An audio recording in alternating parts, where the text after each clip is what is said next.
This episode is brought to you by CarterComics.com. It is your one-stop shop for all comic needs, whether they be graded or raw.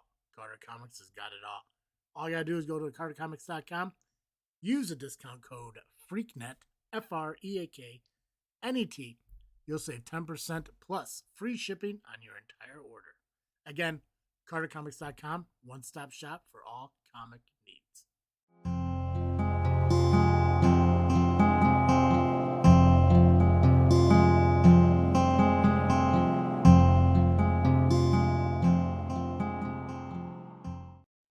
Greetings, listeners, and welcome back to another episode of this freaky show. I am your host, Travesty, and with me this evening, The Freak Joe. for those who saw audio, they didn't see how dumb I looked while trying to do something different. For the video I was doing listeners, hope something. you enjoyed that. Yep. I was mean mugging you while you were doing it. Right? It's like, again, I can't find a comfortable way to introduce this freaky show. You think that after, I don't know, 9 years of doing it, we probably would have figured it out by now. I don't know why Nah. it's up. Nah. Right? I think at one point I did the Yeah, but that's a good one. yeah, right. Like maybe instead of doing the low somber, I need to go with the welcome or something. I don't know. Like the Crypt Keeper. Something, right? But do one of those like Welcome to this freaky show. Tales from Freaky Show. Tales from the Freak Joe. See? Look at that. Whenever we turn Freak Joe into YouTube content, that'll be the intro. Except like instead of them like going through like a front yard, through a door, down a basement, we'll just find footage of like creeping through Chicago. Mm-hmm.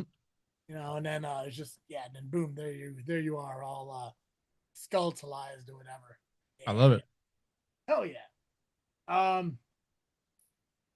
Joe, I've had so much fun playing the games that we've been playing over the last couple weeks here for this freaky show. I'm gonna triple down on it. We're playing another game today. All right. I don't know what it is lately, but my creative writing juices have been working overtime during the month of October here. For those of you who don't know, this is this freaky show. It is this freaking show. For those of you who are wondering, oh no, I'm in the wrong place. No, it's still us. But through the entire month of October, we pay tribute to Halloween and spooky things. We've been really focusing on the spooky part of the Halloween and spooky things. I think next week we'll definitely talk some Halloween. Obviously, next week is Halloween. Next Friday, the 31st is Halloween. We're gonna do our best to try to get 2 more episodes in, but we'll definitely have 1 more episode for you guys, and then we'll try to focus more on Halloween stuff. I did promise you that I'm going to talk about some murderers I happen to have worked with when I worked at Sears. I forgot about that. That's exciting. We're still going to do that. So depending on what we can do for you guys in the next week and a half here, we'll try to get 2 more episodes for you. If not, we'll just try to cram it all into one. So don't you worry. I'm going to keep my promise and talk about the murderers I worked with that I didn't know I worked with until after. But obviously we're going to talk about Halloween because we got to talk about Halloween if we're going to do this freaky show. But again, I'm going to triple down on the games. And Joe, this game is going to be called Freaky Did It or Freaky Didn't. All right. So what I got here now is I got a list of 10 serial killers. I know you're thinking, simple. Bundy, Gacy, Dahmer. No. These are lesser known serial killers. All right. So it's possible you may have heard of them if you're a deep diver into serial killers and serial killer podcasts and stuff like that. The big ones aren't here, though. So, okay. Here's the catch, though. Now, why is it called Freaky Did It, Freaky Didn't? Well, because of the list of 10, only 5 of them are real serial killers. The other 5 are fake. Unlike the previous games, you're not going to know the answer until the very end. So, I'm going to give you the name, the murder count, the area, a brief summary, and how they got caught, and the inevitable outcome of all of it. Of these 10, I'm going to read you the first one. You give me the answer. You can write it down. You can put it in the comments of the Zoom, whatever is easier for you. At the very end, we're going to compare. We're going to find out if you know serial killers or you don't. Because we're going to find out, Joe, if these folks freaky did it or freaky didn't. All right. Okay, first one on the list here, Joe. We have a Thomas Redfield. Thomas Redfield murdered 18 people in the Chicago area. A disgraced early 1900s physician who allegedly performed fatal experimental treatments on indigent patients, covering up death as medical complications. How Thomas was caught is a graduate researcher uncovered falsified hospital ledgers. Investigators reopened old files and located Redfield living under an assumed name, and he was arrested in 2002. He was found guilty on historic murder charges. He died in a died in psychiatric custody. So, go ahead and record your answer. Freaky did it. Freaky didn't. Let me know when you're ready, and we'll move on to the next one. Oh, okay. I'm ready. Okay. The next one on our list is Moses Sithole. Moses Sithole. Sithole. Sithole. Sithole. All right. I'll be Googling. No, I'm not. Trust you. Okay. Also known as the ABC Killer. 38 people murdered in South Africa. Specifically at Atteridgeville, Boksburg, and Cleveland. Summary: lured job-seeking women with false employment offers, attacking them in remote fields during South Africa's transition years. How Moses was caught, you ask? Well, he was tracked down in 1995 after a massive manhunt. DNA and fingerprints tied him to dozens of victims. He was eventually sentenced to 2,410 years in prison. So, Joe, I'm sorry. 2000? 410 years in prison. That's right. I know Wow. you're thinking, wow, 2,000 is a lot. 2,400. So, yeah. That's crazy. So, Freaky did it. Freaky didn't. I've written it down already. Okay. Evelyn Mercer, first female on our list here, murdered 12 people in the greater London, England area. Community volunteer who preyed on elderly neighbors, poisoning them through shared tea ceremonies and masking the deaths as natural causes. Eventually caught, a coroner's reviewing similar deaths, discovered identical toxins. Police raids found a poison tin and handwritten journal of names. Arrested in March of 2011. She was convicted and serving a life sentence with a 25-year minimum. Currently incarcerated. So, Joe, Freaky did it. Freaky didn't. All right, I've written it down. Okay. Robert Hansen, known as the Butcher Baker. Between 17 and 21 victims, no accurate count on this one, in Anchorage, Alaska. Mild-mannered baker who kidnapped women and released them in the Alaskan wilderness to hunt for sport. After one victim escaped, police searched his home and found a map of burial sites and trophies from victims. Convicted on multiple murders, sentenced to 461 years plus life. Plus life is very Plus funny. life. Freaky did it. Freaky didn't. All right, I've written it down. Okay. Maria Crane, only 6, so not a large number. Still serial killer eligible. New Orleans, Louisiana.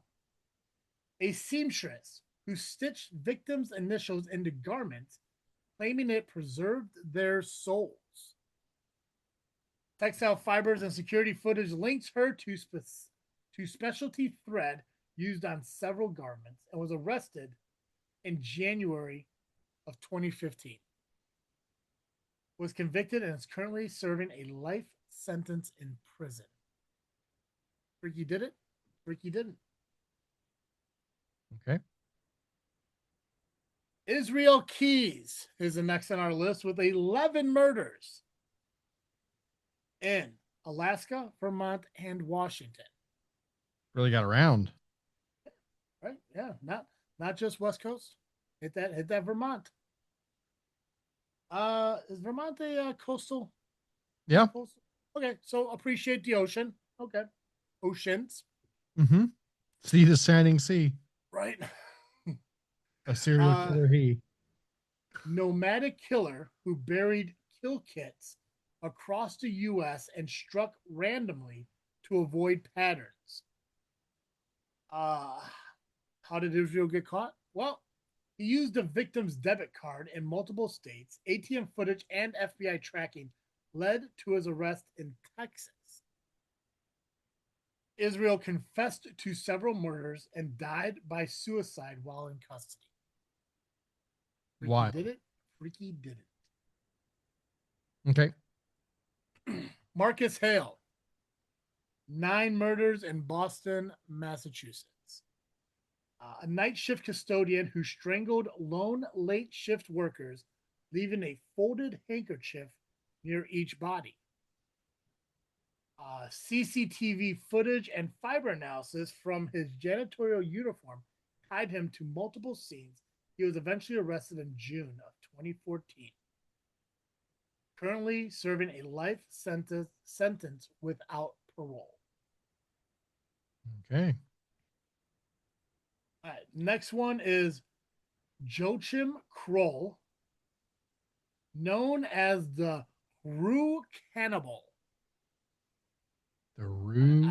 Yeah, I don't know if my German is right there, but clearly this was in West Germany in the Ruhr region. I don't know, Ruhr, I don't know, Ruhr region, something like that. A quiet factory worker who killed and dismembered victims, occasionally consuming flesh. Police investigating a plumbing blockage found human remains in his apartment drain. Kroll calmly confessed to multiple murders, and in 1991 he died while serving a life sentence.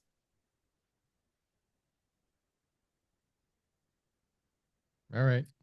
That was number Okay. 7. No, that was number 9. That was number 9. Wait, that was number 8. That was number 8. That Okay. was number 8. Yeah, I got 2 more. Did you miss one? No, I think I'm good. Okay. Number 9 is Daniel Crow. 5 murders in Seattle, Washington. A freelance repairman who left wind-up music boxes at homes following the break-ins that turned fatal. The maker's mark on a surviving box led police to a clock shop whose records named Crow. DNA on the box confirmed his involvement, and he was arrested in 2017. He pled guilty to avoid the death penalty, and he was sentenced to 40 years in prison.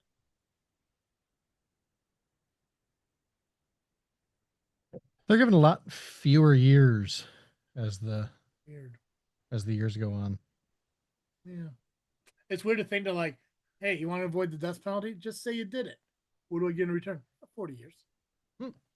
I mean, I guess technically, depending on the man's age, it could be a life sentence. But I mean, if dude's only 40 and he's doing this and he gets 40 years, I mean, if he can make it to 80, 85, then. Right? Yep. Ready for the last one? Mm-hmm. Okay, the final one is Pedro Rodriguez Fijo, known as the Killer Killer. Upwards of 70 victims, possibly more. This murderer, yeah, this murderer comes from Brazil, claimed to murder criminals and abusers in revenge for societal injustice, killing both on the streets and in prison. He was arrested in 1973, later admitted to many more murders while incarcerated.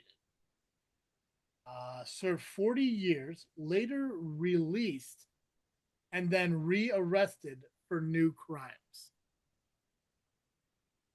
Freaky Okay. did it or Freaky didn't? Got it. All right, Joe. So you got your 10? I do. Okay, we're going to start at the top now. We're going to see how you did. Like I said, 5 are real, 5 are fake. Let's find out who did it, who didn't. Thomas Redfield, Joe, did he Freaky did it or Freaky didn't? I got Freaky didn't. Didn't? Did not. That's correct, Joe. He is fake, made up. Feel like I'd know a Chicago serial killer. Right? Okay. Listen, I tried to go to extravagance and unique as we go on. So got to start easy for you. Yeah, yeah, I appreciate it. Moses Sithole. Did it? He did it. Yeah. 100%. This is a real serial killer. I don't know why I'm fist pumping. That guy was fucked up. Pardon me. He was messed up. He was a messed up guy. Forgot the words. The one good thing he did is be a right answer for you. That's the one good thing he did. That's it. That's the only thing. He's a real shithole. I was thinking Sithole might have gotten you. Like okay, that's too close. That's definitely a Travis thing to do. So, I did briefly consider that. I'm not gonna lie. What about Evelyn Mercer? Did it or didn't? I think she did it. Think she did it. Yeah. Evelyn Mercer is fake, made up. Ah. Never mind. You're still 2. You still got 2. What about Robert Hansen? Did it or didn't? I think did it. I think he did it. Yeah. Robert Hansen is real. That is a real serial killer. Mariah Crane, did it or didn't? I wrote didn't. Did not. Mariah Crane is fake. We got Israel Keys. Did Israel Keys, did he do it or not? Did it. He did it. That is correct. He is a real serial killer. It's these like biblical named guys. It's just something about it. Marcus Hale. Did it or didn't? Is that 7? Yes. I wrote didn't. No, Marcus is fake. Marcus is fake. Marcus is fake. Oh, that means I got it right. All right. Kroll. Did Kroll do it or not? I said did not. Kroll is real. Kroll is real. The Rue. Yeah. He rue the day right there, buddy. He is real. Wild. You know, you always hear about German cannibals. Yeah. On the TV. they really go for it there. Yeah. Daniel Crow, did it or didn't? Did he freaky did it or didn't? I said did not. He did not. He is fake. Daniel Crow is not real. And then finally we got Pedro Rodriguez Fijo, real or fake? That one real. I'd say freaky did it. He did it. That's right. This dude killed more than 70 people, went to jail, got out, and committed more crimes. Oh yeah. But no, a vigilante in Brazil. He went after. That's why I said hell yeah for the record. I'm like, oh yeah, he's like a Frank Castle. He's a Punisher. 100%. Yeah. He's a Dexter. There we go. That is. So Joe, that was Freaky Did It or Freaky Didn't. I think you got 7 of them. I think you did pretty well on this one. Nice. Definitely redeemed yourself from well, I guess you did well on the first one too. You did fine on the first one too. Yeah, you're good. Yeah. But I did worse on that one that I've done in a while. So yeah, but hey, good. Redemption. You did redemptions. You know, I'm gonna say right now, right?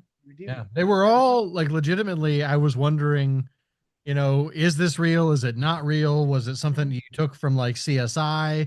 Because like some of them sound. I mean, even man, to kill 38 people, or to travel around and randomly kill people, and you're close. I got a lot of inspiration from Bones. Gotcha. Nice. Yeah. Love the TV show. I still think like, man, I should restart it, but I got so many other TV shows that I'm watching. But when I was putting this together, I was like, okay, some of these I saw in Bones, and honestly, and when you sit there and you search like serial killers, like you can't find like an actual list of lesser known serial killers, because you have to go find a list of serial killers and find the ones that you haven't even heard of. Like, okay, so here we go. And then you sit there like, okay, now you got to think of some goofy names or like, or just, logical names, but maybe a little bit off and some of that. It's, like I said, creatively, I'm like, I don't know why I came up with some of these. It's nutty, but It was good. It was good. I thanks, liked it. man. I appreciate you. Appreciate that. But enough about me, guys. We are about to jump into what you all came for, and that is this week's Freaky Tale. I got to go find it. While Joe is finding that, I just want to remind you all that if you have not yet joined our Discord, please do so over at Freaknet Studios over on Discord. If you're curious on how to find it and you just can't seem to locate it on Discord, reach out to us on Facebook. I did post a link up there on Facebook. I guess I could do it again. Probably should, anyways. And also make sure you subscribe to our YouTube channel, Freaknet Studios. That's where our cemetery tour is being released throughout the entire month of October. You get to see all the cemeteries that Joe and I visit out in Iowa. So make sure you do that. Make sure you subscribe to YouTube. Make sure you join us over on Discord and just be part of the fun all around. All right. Just for fun. See what happens here.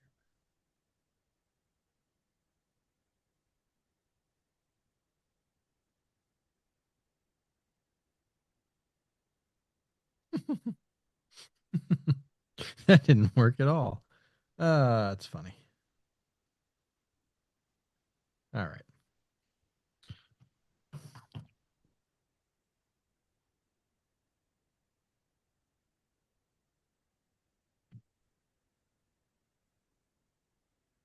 Trying a new thing. Seeing how I feel about it. Yeah, get a feel. Like we're trying to create ambiance. That's why I'm sitting here in the dark and ready to hear a freaky tale. I'm ready to go here. I am ready. All right. I haven't got it pulled up here so I can follow along too. Like it's my own personal audiobook. Nice. Mm-hmm. Well, I hope I found the same version that you've got pulled up. I mean, we'll find out. Yeah. So tonight's freaky tale is The Boarded Window by Ambrose Bierce. And I sign up, love Ambrose Bierce. We've done several of his stories over the past few years. He has plenty more, so you're definitely gonna hear more over the next couple years. Love Ambrose, great storyteller. Sorry, Joe. The Boarded Window. In 1830, only a few miles away from what is today the great city of Cincinnati, there was a huge forest. A few people who always wanted to move from one place to the next, made their homes there for a time and became rich. Then they left everything they had made and went west to meet new dangers and difficulties. For some reason they could not explain, they needed to make again and again the same comfortable life that they had just left. At the time of this story, the new houses were already empty and many people were moving to places further away from the towns in the east, but one man decided to stay. He lived alone in a wooden house in the middle of the great forest. He seemed to be part of its dark silence because no one ever saw him smile or speak an unnecessary word. He got the few things he needed to live by selling animal skins to the town. He grew nothing on the land. There was a little ground around his house where he cut the trees, but new plants had grown in their place. It seemed the man's interest in farming was dead. The little house, with its wooden chimney, had only one door, and directly opposite, a window. The window, however, was boarded up. Nobody could remember a time when it was open, and no one knew why it was closed. It was certainly not because the man disliked light and air, because when anyone passed that lonely place, they could see the man sitting in the sun on his doorstep. I imagine there were very few people who knew the secret of that window. But I do. The man's name was Murlock. He looked 70 years old, but was only about 50. It was not only years that had made him old. His hair and long beard were white, his gray eyes were empty, his face was very wrinkled. He was tall and thin. but I never saw him. My grandfather described him for me and also told me the man's story when I was a boy. He knew him when he was living nearby in one of those early days. One day, they found Murlock in his home, dead. It was not the time or place for asking a lot of questions about it. I suppose everybody thought that he died of natural causes. I only know that they buried his body near the house, next to his wife's grave. She had died so many years before him that nobody could remember her. That is the last part of this true story. But there is an earlier part that my grandfather told me. When Murlock built his little house and began to cut out a farm with his axe, he was young, strong, and full of hope. He had married a young woman in the town where he came from. She lived the same dangers and difficulties as her young husband. There is no picture of her. We know nothing about her character. We do not even know her name. One day, Murlock returned from hunting in the forest to find his wife sick with fever. There was no doctor, no neighbor. He could not leave her because she was too sick. So he tried nursing her back to health. But at the end of the third day, she died, mad with the fever. From what we know about Murlock, we can fill in some of the details of the picture that my grandfather gave me. When Murlock understood that she was dead, he remembered that he must get her body ready for burial. As he tried to do this, he made mistakes now and again. He was surprised, too, that he did not cry. Surprised and a little sorry. Surely it is not unkind to cry for the dead. Tomorrow, he said aloud, I'll make the coffin and the grave, and then I'll miss her, when she is no longer here. But now she's dead, of course. But it's all right. It must be all right. Things cannot be as bad as they seem. He stood next to the body in the evening light, putting her hair straight and doing everything without thinking. And he still had an idea that everything was going to be all right, that they could live together again like before. He'd never known anyone die. He did not know he was so unhappy that would come later, and never go away again. When Murlock finished his work, he fell into a chair next to the table where the body lay and saw how white it looked as night came nearer. He put his arms on the table and his face fell onto them. He was unspeakably tired. At that moment, there was a long crying sound, like a child lost in the dark woods. But the man did not move.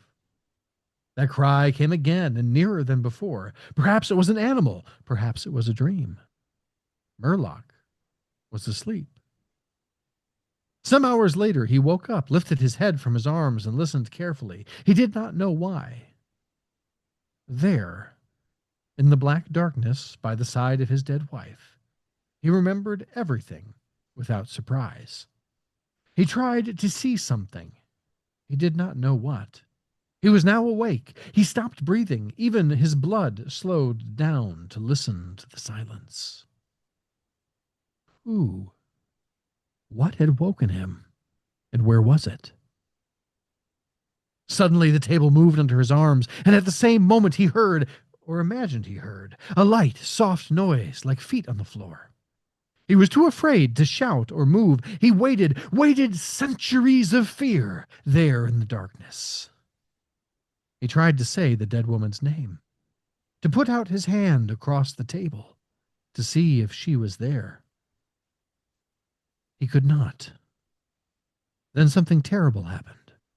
A heavy body moved against the table so hard that it pushed against his chest. At the same moment he heard and felt something fall on the floor with a noise that was so loud the house moved.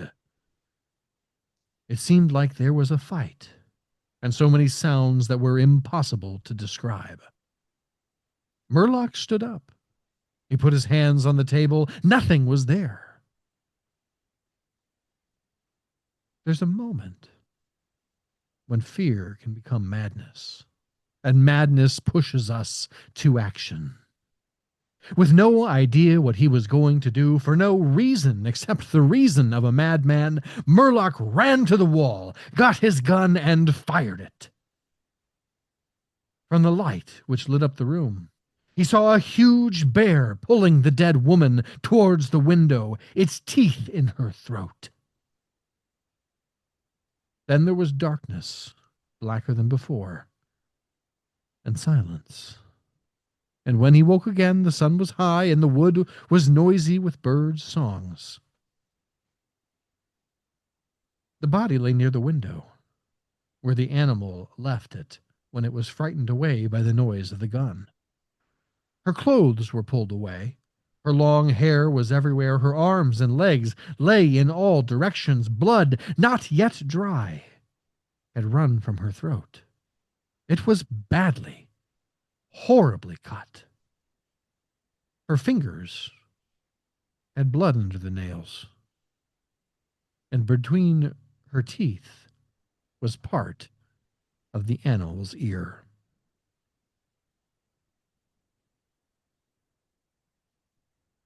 The end. He is a fantastic author. Love that dude. Mm-hmm. He's big on creeping dread. Mm-hmm. I'm remembering that damned thing. Yes. Yeah. Well, I hope you remember it because we accidentally did it twice. Yeah, right. True. Joe, what are you freaking thinking about? What's on your mind? Oh, what am I freaking thinking about? On the recommendation of GCR, I started reading a book this morning. And it was so good that I finished reading that book this afternoon. There is a series of books out. Right now, there are 7 in the series called Dungeon Crawler Carl. And it's just, first of all, it's very funny to me that there's a character whose name is Carl. I don't know why. C or K? C. C, gotcha. Yep. And it happens to be a book that he had started, that GCR had started reading about the same day that the news broke that Seth MacFarlane is getting ready to produce a new show that is Dungeon Crawler Carl. So this is a book series that's been out for a little while, and there's, like I said, there's 7 books in it already. Looking at the synopsis for book 7, I don't think it's the last book in the series. I think it's just the last book in the series so far. So, you know, it is, after Game of Thrones, it's bad practice to pick up a book series that's not been finished yet. That being said, it is a fun series. It feels like, if you're a fan of the Dresden Files, it feels like a very similar style to Jim Butcher. If you like the Hunger Games, or you like the Hitchhiker's Guide to the Galaxy, it feels like both of those books sort of slammed together with a little bit of the voice, like the writing style of Jim Butcher. So it's a very, like, it's a weirdly, there's some places where it gets weirdly sexual in a way that's like, it's fine, you know, it's not high literature. But then there's also just like, it's, so if I may give you the premise, a man is sort of minding his own business in the middle of the night when his cat gets out the window and he's got to go get her. And so he goes out to save his cat, and all of a sudden the apocalypse happens. The world effectively ends. And there is a voice in the air that tells him to, basically, anyone who's listening, you have an X amount of time to make it to a door. And once you go into the door, you'll have the chance to win rulership of the planet that you are on. And so he, you know, it's like 2 a.m. It's winter. He's in like a pair of his girlfriend's sandals, a pair of boxers, and a jacket that he threw on. So he goes to the door because his house is gone. The apocalypse took his house.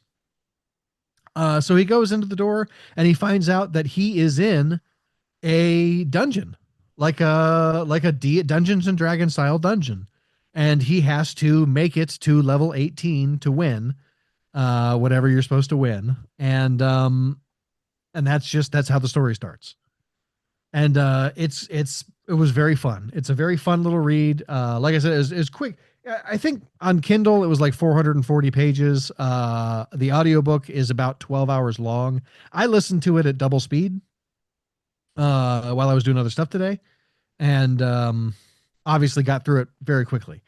So it's very light reading. It's very easy. I highly recommend it. Dungeon Crawler Carl, go pick it up. If you have Kindle Unlimited, which is like I think it's like $6 a month or something, um, it's free. The whole series is free on Kindle Unlimited right now. So, how about you? What are you freaking thinking about? I had something. Yeah, I got lost in that dungeon Carl's in. What was I thinking about? Serial killers, creative writing. Oh, yeah. Um, I don't know. I don't know how much I don't think I shared anything on the podcast yet. No, I don't think I did. I think I was just personal conversations with you. But excuse me.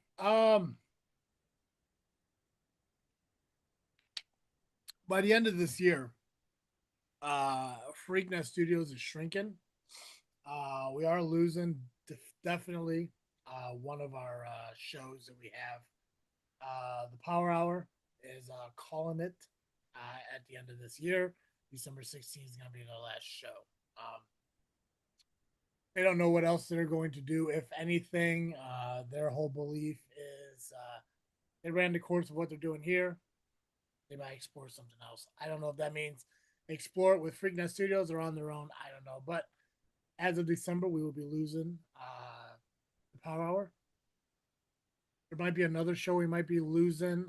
I'm not quite sure definitively on what that all entails, but I think by November we're gonna have another show that's gonna go away. Which is fine.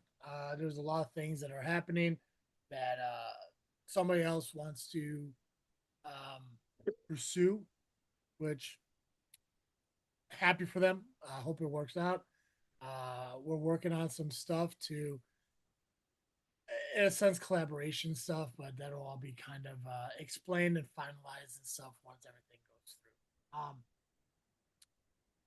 To use a phrase Joey used. That being said, um, the first or second week of November, when this freaking show does come back,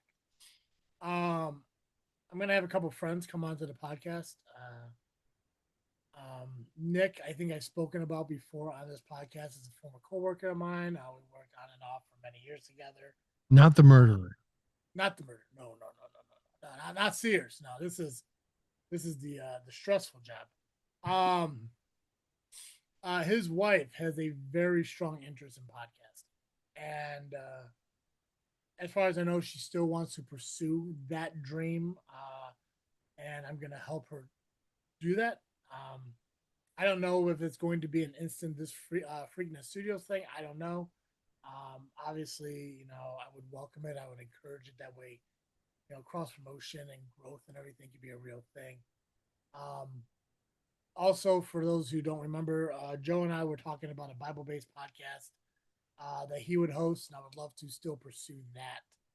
So it's really about I've been thinking about how much it sucks losing like these shows and stuff. I mean, obviously when Fourth Mother Box turned into Scourge of Society, and then they ultimately uh, discontinued that show and focused a merger with Jedi Talk. I was like, man, that kind of sucks losing it. But hey, it's cool. We still got the guys. It's just in a different thing. I think the growth and the expansion is still going to be there with these other shows I'm hoping get created and moving forward. I think Joe and I mentioned it to each other when we finished recording last week. The hopes and goals are 2026 is going to be our content creating year, especially with YouTube and everything like that, and getting stuff out to you guys. And I really want to pursue the Belly Up series that I came up with, and we can explain more to that to you guys when that gets forward. And that kind of coincides with the whole collaboration of what somebody else who is leaving Freakin Studios to go do and still kind of be a partnership kind of thing. So I've been thinking about that over the course of the last 2.5 weeks when I found out these two shows were no longer going to be Freaking Out Studio shows, but also my friend's wife been talking to me about creating a podcast, and obviously me mentioning to you how I still love to do that Bible-based podcast, or if anything, a podcast that you host because you've been in the this world for nearly 11 years and have yet to have a show that you host, not just co-host. So It's true. It's um, weird. yeah, Freakdom Studios is always going to continue to grow, and regardless of what shows come and go that you see, it's never any hard feel. Well, the first one was, but that one's long gone. Um, these there's no hard feelings to them. It's just people have personal lives and personal dreams that they need to achieve, and obviously we're going to continue to be supportive to everybody. I don't know as far as the Power Hour what their plan. Like I said, I don't know what their plans are, but I think collaborations are still going to exist. And I think in YouTube there's going to be a lot of collaborations with some of the stuff that I have planned for hopefully build content. So, and that's why I encourage all of you guys, if you are listening to our show, to please go over to YouTube, subscribe to Freakness Studios. Not just watch the videos, but also subscribe to our channel because it does help us out. We are so close to being monetized, and I'm really excited for that. That'd be a huge milestone for us, and I would love to achieve that. If by the end of the year, that'd be incredible. Yeah, just just being the annoying headache I am, and striving to push people to do more for themselves, not just for me, but for themselves. Word. So I'm excited for it, and like I said, in a couple weeks when I have Nick and his wife on, and I don't know what we're gonna talk about. I have no idea the topics that we're gonna talk about, um, but they're excited to be on to talk. Justin, he portrays Tony Gabagool on The Loving Intoxicated Men. Will, who is Maximus Orion in Rocket Pro Wrestling, they want to come on the podcast and they want to do a collaboration thing and just come on and chat. They've seen what we have done with previous shows and how we do this, and they appreciate what we do here as a podcast. And I love being appreciated. I think what we do here is incredible because we're able to just BS, with our lives and make it entertaining where people actually want to listen to it. So, we do always want to bring on new guests, and we always want to bring on people, content creators, and talk about their stuff. That's always an open door for anybody. And maybe in 2026, when we hit